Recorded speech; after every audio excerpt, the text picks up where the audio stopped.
Como resultado dos estudos desenvolvidos em sala de aula na disciplina de Introdução à Ciência Política, ministradas pelo professor Anderson Rafael juntamente com a monitoria, e sendo este podcast o trabalho final da disciplina, iremos abordar aqui um tema da conjuntura política brasileira, no qual é de extrema relevância e se relaciona com aspectos da cidadania brasileira, dos quais foram estudados em sala de aula. Inicialmente falaremos aqui da recente declaração do atual ministro da Educação, no qual foi nomeado pelo presidente Jair Bolsonaro, que disse em entrevista acerca da adoção de cortes nas verbas de universidades federais em todo o país.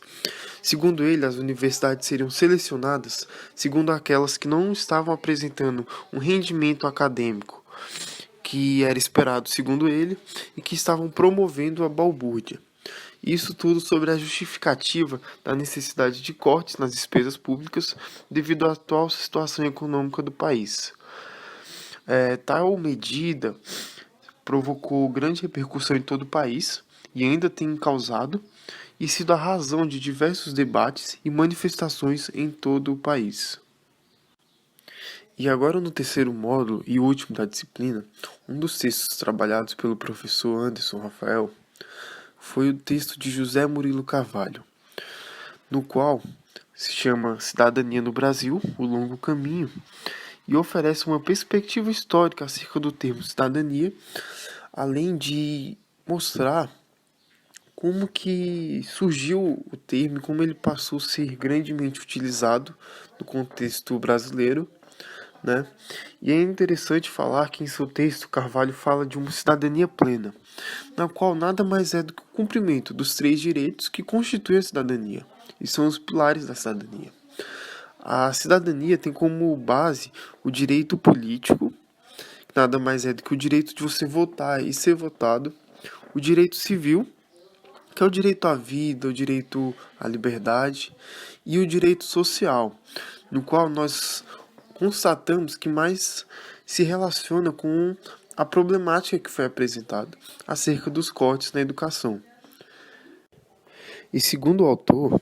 os direitos sociais, eles permitem que uma sociedade que é politicamente organizada, ela reduza os excessos de desigualdades que são produzidos pelo capitalismo, a fim de garantir um bem-estar para todos. E sendo assim,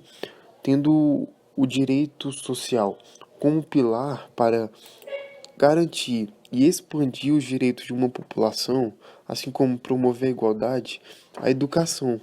A educação é o elemento pelo qual promove e garante a expansão dos direitos e assim como o acesso à capacidade de camadas diversas da sociedade alcançarem a possibilidade de candidatura no direito político e defenderem os seus interesses no contexto popular.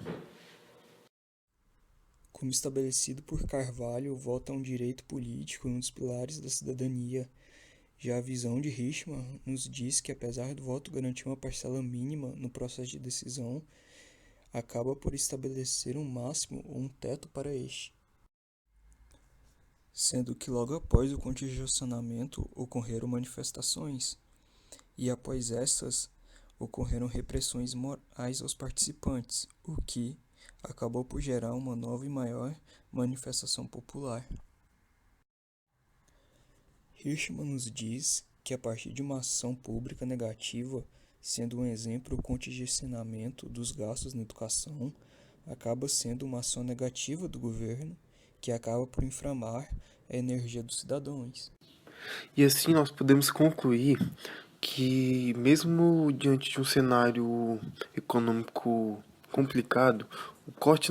nos recursos em universidades federais acaba por prejudicando toda a comunidade. Isso porque